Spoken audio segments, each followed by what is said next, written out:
Hello everybody.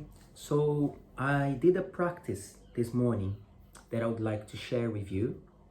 I think it's an interesting transition and it adds a lot of fluidity to your body. Yeah? So talk so much about flow. It's nice sometimes to be able to really pin it down and say, okay, this actually can give me a sense or feeling of flow.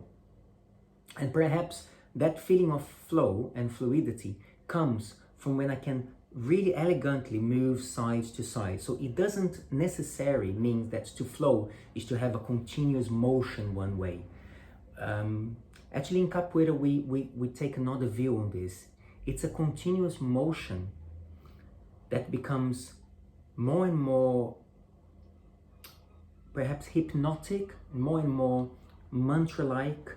And when we enter that repetition of rhythm, we then enter a state of flow, okay? Now, although flow itself would be a subject for one video on its own, I want to show you what we did today.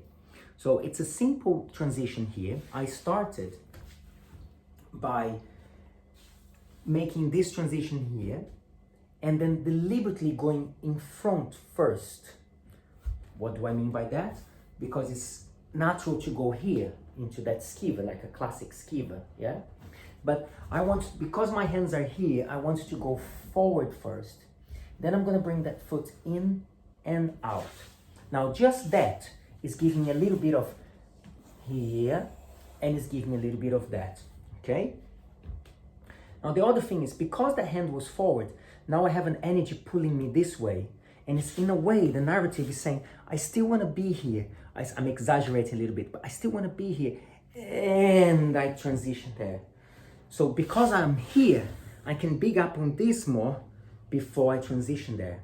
So it looks, as I get in here, it looks very smooth, okay? Then I stay on top of this foot. Now that's a point that if you get it wrong, you won't be able to add the other stuff. So as I roll, I drive with this hand, so that also makes more effortless by pulling in and driving. This hand pulls the body. Can you see that? I use this technique so often, which is this arm is kind of stiff, pulling the whole body down. Look, instead of just using my hip.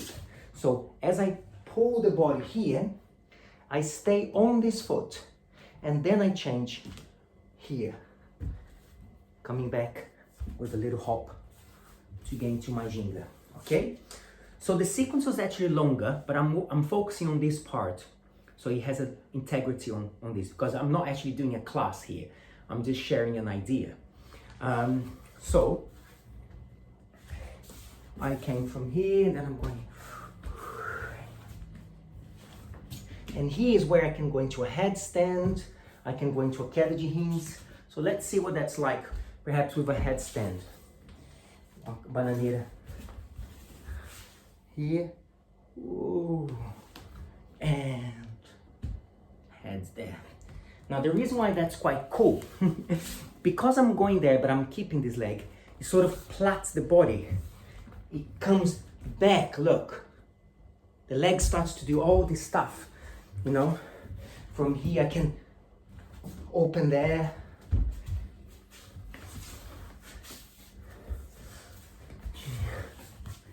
I can go into a queda de rins.